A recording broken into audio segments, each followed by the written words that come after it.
Hey guys, hope you all having a really good day. I thought I'd just pop in on live feed and talk about in the next few hours on 634, the end of the online auction is going to be up. But you know, I have had some people interested in some of the work, and some things have gone, so that's awesome. But also, if you want to use the videos just to see what's going on in the future for the studio, and maybe there's something that caught your eye and you want to come over, or you need photographs, say you're maybe in another country or maybe you're across the country, just message me and let me know what you think, which piece you'd be interested in. So there you go. I just want to touch base with you on that. And more interesting things, this is what I usually do, okay? I sit here and I research. You know, I like to spend a lot of time reading the books that really capture my attention. I've got a lot of books here up in the studio, old magazines, all kinds of stuff. And I write down notes and try to piece the world together.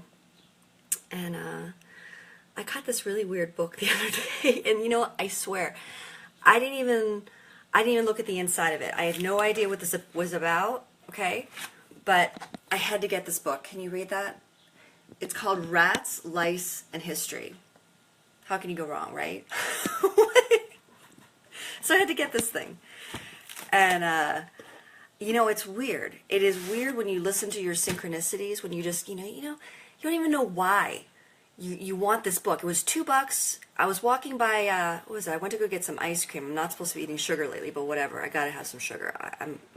So I went to Millie's, got some ice cream, dropped some yes balls. And if you don't know what a yes ball is, it's this little thing that I do.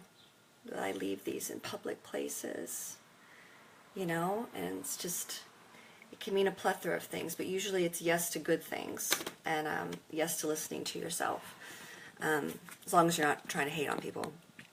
But anyway, going back to this book. So I picked up this book, and I finally was able to open it today and find out, you know, what's it really about? Why did I really want this? And I'm not even kidding you guys. I open up the first page, and it goes, for all of you that don't think that science and art can match,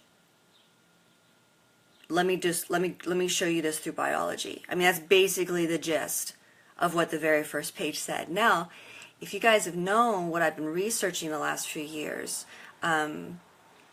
you know, like when I first got back to Pittsburgh, there was just a bunch of these subjects that kept coming up, and I was trying to put them all together. You know, like, what does this mean? You're dealing with like parasites, and they call it a disease, and is it a disease or is it something natural in our bodies? And then how could I talk about that with art?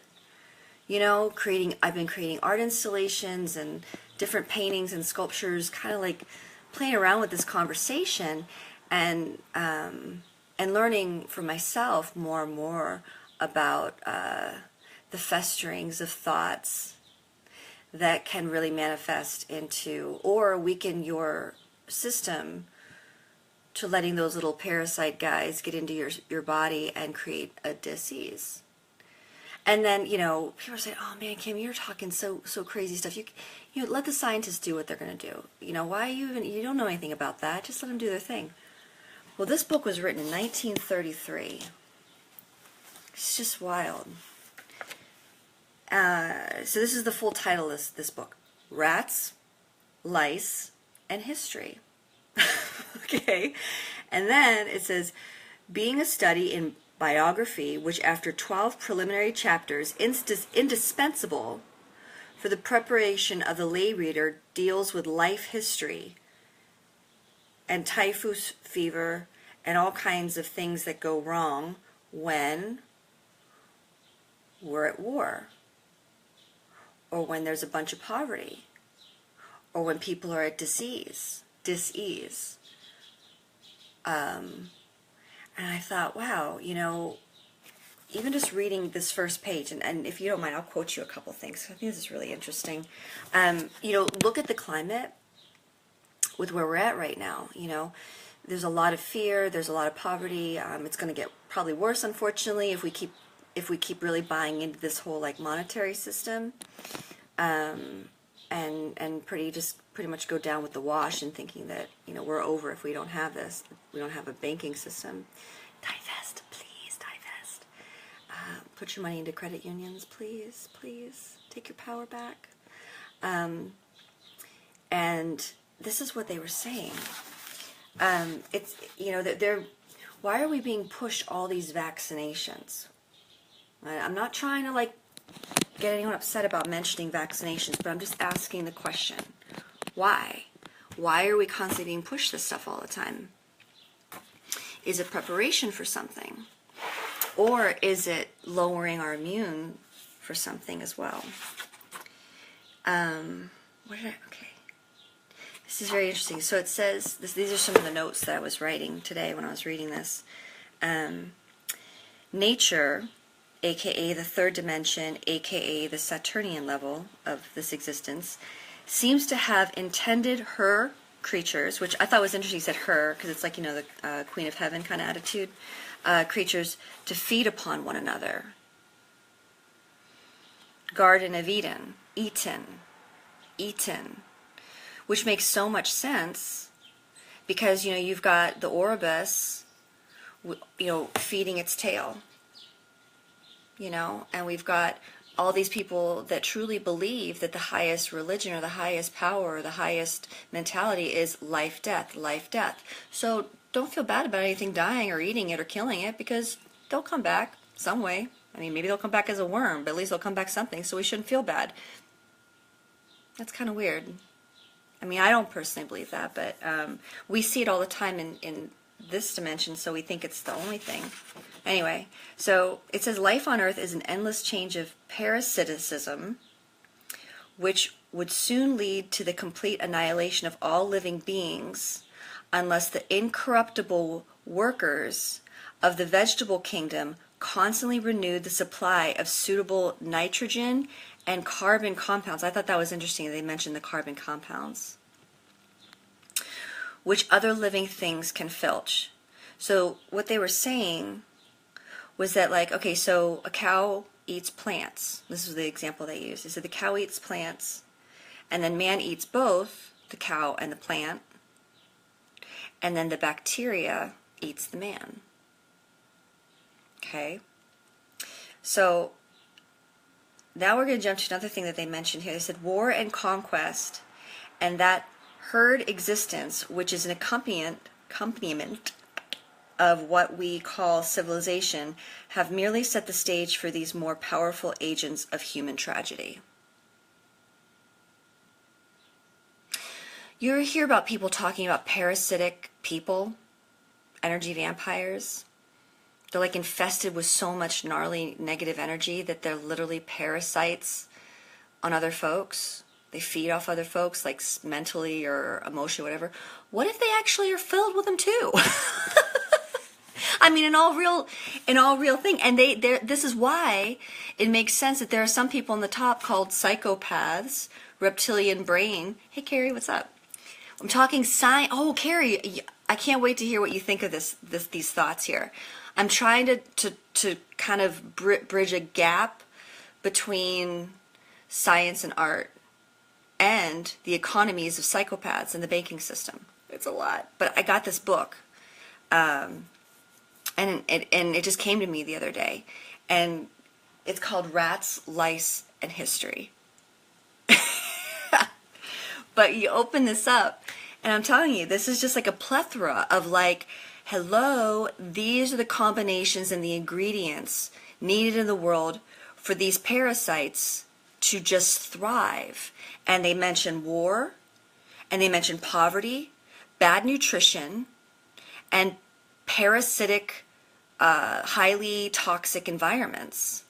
So my question is, we always wonder how there are people in the world that can really be running the world like Dr. Evils, and they seem like they literally want to destroy the world, literally, and just have it be only suitable for alien parasites. Maybe because they're filled with them? Just an idea. As soon as I'm done with this, seriously, Carrie, as soon as I'm done with this, you can borrow this book, because it's from 1933. I don't know if you're going to be able to find another copy. I was going down to Shadyside, and the other day, I got some Millies, and they had it on the $2 rack on sale. I mean, this thing is like, it was written by this Hans, a Dutch scientist that also wanted to bridge the gap between science and art. You know, the aesthetics and the rational. It's really fantastic so far. I've only read like 15 pages, but you can borrow it if you want. Once I'm done, just make sure you bring it back. Yeah, of course. So get this. This is so. Basically, his theory in the beginning is saying that all life is parasitic. All life, at least in nature, within the third dimension, within this Earth reality, is always going to be cannibalistic, parasitic, because cow eats the plants, the man eats the plants and the cow, and then the bacteria eats the man. So if we create an environment where we want to have mass, like, annihilation of certain human populations, what's the best thing that we can do? We can create toxic environments through killing the sea with radiation output and not really care about it. We seem to be able to create like $100 billion for like everything under the sun except the stuff that could actually save us. They mention war, poverty, all these different things that actually create a perfect environment for parasites, which would create a mass dis-ease. Toxic living. It's just really fascinating. So I'll do another quote here from this book. So, however secure and well-regulated civilized life may become, okay, bacteria, protozoa, viruses, infected fleas, lice, ticks, mosquitoes, and bed bugs will always lurk in the shadows, ready to pounce when neglect, poverty, famine, or war lets down its defenses. And even in normal times, I'm still quoting, I wrote this down, that's what I do, sorry guys, I'm a dork. Even in normal times, they prey on the weak, and the very young and the very old, living along with us in mysterious obscurity, waiting for their opportunities. About the only genuine sporting proposition that remains unimpaired by the relentless domestication of a once free living human species is the war against these ferocious little creatures. Maybe these guys are the real aliens.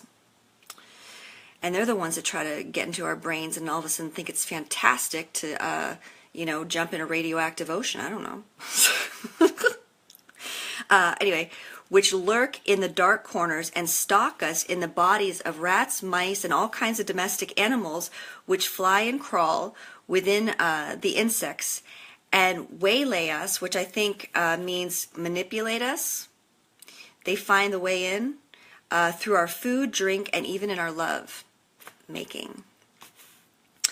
I found that was really fascinating. I'm going to stop as far as quoting that so much, because I know it's not so fun to watch someone read or whatnot. But I've been really every day, we're on the brink of war and there's fear and everyone's freaking out and everyone's upset with each other for derivatives of reasons, and if we keep feeding into that, and I've said it before, and some people, because I'm not pushing a certain agenda, they think I'm one way or the other. I'm about people. I'm about having good times. I'm about talking real honest stuff. But I don't get down with manipulated conversations that encourage us to go out and hate on other people or create super duper violent scenarios or fall victim to it, because you know what? At the end of the day, what if this is the real goal? There are mad scientists in the world. I mean, for God's sake, there are mad bankers in the world. If they really want to fix the world, we could be doing it by now, for sure. So I got jury duty. Tomorrow morning. And it's just going to be really interesting. So I'm dealing with that, and it'll be interesting. Now, if the universe has put that book in my hands And and again, like, this is the kind of stuff I've been secretly putting together for years, since like 2013, trying to blend the conversation between, hey Shelton, trying to blend the conversation between science and art. And I get this book. I can only imagine what's going to happen tomorrow when I go to jury duty. It's like, I bet you any money. Okay, all right, I'm going to bet. Here we go. I bet, oh Lord, another Washington Post thing just popped up. What does the Washington Post have to say again? You guys don't listen to the Washington Post, please. They're owned by the parasites. If there are parasite people in the world, it's the dudes that own the Washington Post and CNN and the New York Times and all those. Oh, don't even get me started. But anyway, so if synchronicity is really on a high level with me right now, I guarantee you there's this whole thing with Pittsburgh water that's going down right now. And apparently we have just as bad water as... Sorry guys, I had a phone call real quick. Mayor Peduto has given out like free lead testings or lead filters or whatnot, but that's not really the root of the problem. It's just straight up toxic. I mean, like, it's more than just lead that's in there. Apparently there's chromium-6. I've been reading about that, so let's make a bet that when I go in tomorrow for jury duty, which, oh my gosh, I can't even believe I'm going to do this. I hate going downtown. I hate it. The energy there is so gnarly. No offense to anyone who works downtown, but sorry. It's just like this, it's like oppressive feeling. It's hard to breathe. I wonder if it's going to be the water case. So we'll find out. But anyway, so yeah, tomorrow morning I got jury duty. It's been confirmed. I had to call in a few minutes ago, and that's going to happen. So that should be fun. Next thing that was on my mind was, we just had Father's Day, and, I've had my own journey with my dad, and it's sometimes hard when you're hearing mixed messages all the time. You hear people talk about, you just gotta love. And then all of a sudden, like, the only way to love is to become a feminist because you gotta hate men. And it's like, huh? And then it's like, then we gotta love, but we gotta hate. And then some of these same folks that really push that, like, feminist, like, listen, I'm not, everybody, I don't see myself as a victim with anything. I put myself in a lot of weird positions. I take full responsibility for that. I take a lot of risks. I do. And let the chips go as they may. But the thing that, and this is not judging, I'm just making a point. There were some folks that were really into saying some really nasty stuff about the patriarchy and getting really militant about it, right? And I'm not trying to trigger anyone. I'm just really truly asking to, like, hear me out on this point. They posted so many beautiful pictures of their dad. And they had their dad.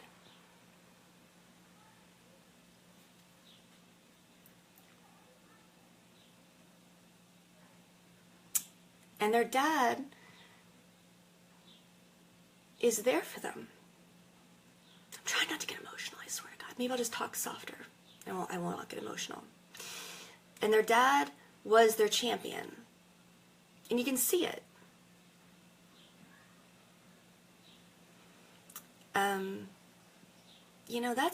That's really awesome. So maybe we should remember that when we hear certain manipulated, parasitic circles that are trying to make us hate one another, have women truly hate on men, and men really hate on women, maybe we need to remember that, you may have a son. Do you want them to hear that kind of thing?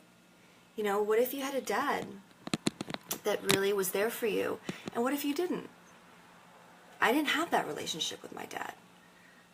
But I've learned to understand so much of what he went through, of why he was so tough. And if I held on to that anger, or I jumped into a cause that allowed me to really overly and focus and express that anger over and over again, I'd be so lost in that conversation that it would be hard to move forward. I'd be stuck as an 18-year-old the rest of my life, an angry 18-year-old.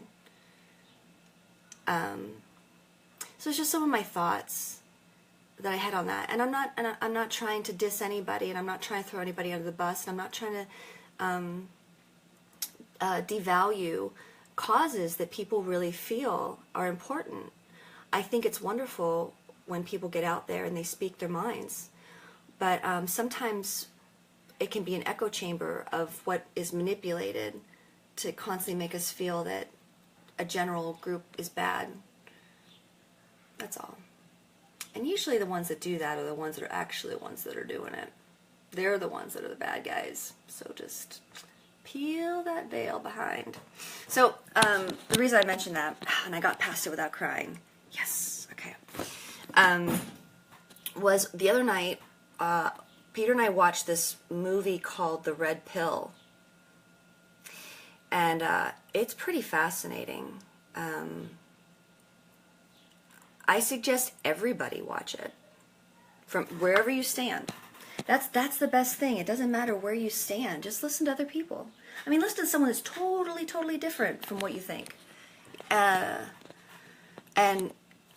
you know, it really hit home with me in understanding what my dad went through and why he was so angry. And he couldn't understand, he felt stuck. And he also felt really unappreciated, and he was never good enough. And then he got laid off. And, you know, that really can hurt a man's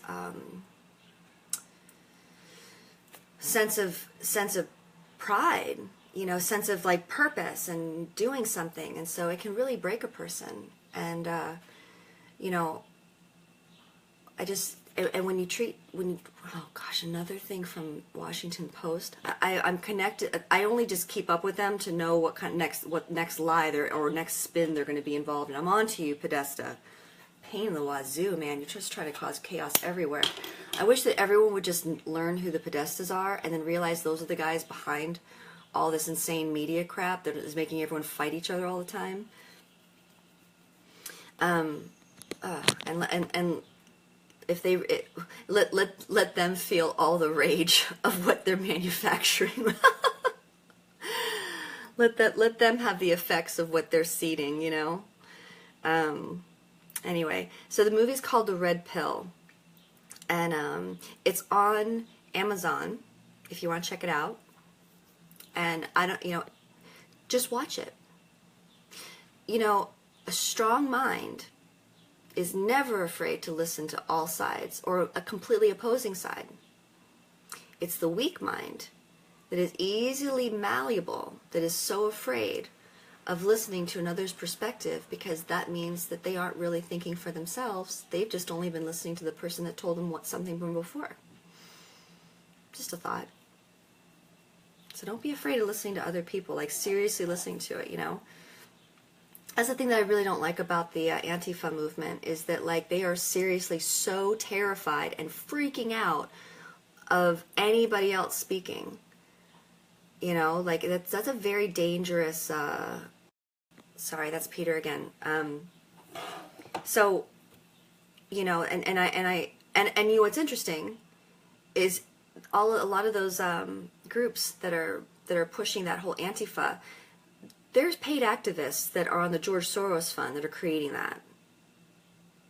So if you go to Orwell's 1984, it's the newspeak, the new language. And these kids, they don't know any better.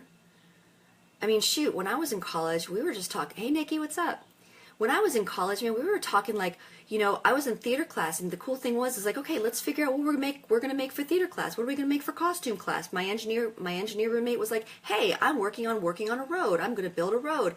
And now, you know, we've got not only gender, social engineering majors, we've got people that are literally going to create economies based on this George Soros open society situation that are going to divide people more and more. And, you know, I just want to say, hey, anyone who's like 20 years old, because I'm a lot older and I'm not in that crowd anymore, just know it's really important to listen to all people. Because usually the one person that's messing with everybody, they're the ones behind trying to shut everybody else up. And they're usually doing the bad thing. They're usually one manipulating everybody else. I mean, that would be the smart thing to do, right? If that's how you wanted to play a chess game, right? And you had $1 billion. And you could fund all this stuff. So, alright, so that's all I wanted to talk about. Is there anything else? Oh, so tonight at 8 o'clock is the end of the, I did 5 videos of artwork that's here at the house/studio. And if you're interested in any of it, if it doesn't get bid on tonight, just contact me. And if you're in Pittsburgh, you can come by and take a look at it and see what you think. And if you're far away, I can send you pictures. And we can ship it to you if you would like. So feel free to use those videos to just see what's up, see what the work is, and maybe get a few little backstories to some of it as well. So, all right, I hope you guys have a great day. I'm probably going to just have to mentally gear up to have jury duty tomorrow. Not looking forward to that. And yeah, I hope you guys have a great day. I posted a couple things. The fire that happened in London. There's a fantastic interview of real life community folks and neighbors that spoke their real mind directly to the media, because the media came out to want to get some, you know, information, but of course they would just spin it or whatnot. And I'd love for you guys to hear what they have to say. It's pretty brilliant. And it's really cool to see people, more and more people, not letting the media dictate the story, but they're going out and saying, no, we're going to do it ourselves. We're gonna talk ourselves about what's happening in our own neighborhood and how it's affecting us. And you can't spin it for some other reason. And so check out the video. I just posted it. It's going to be right below this video. It's the Grenville, I might be saying that wrong, the Grenville apartment building. But, I mean, the guy just owns the media, dude. It's just fantastic. So, all right, I'm going to continue. There goes my hair. You see what I'm talking about? Oh my gosh, my hair is just crazy. So I'm going to keep reading my Rats, Lice, and History book. And I'll talk to you guys later. All right.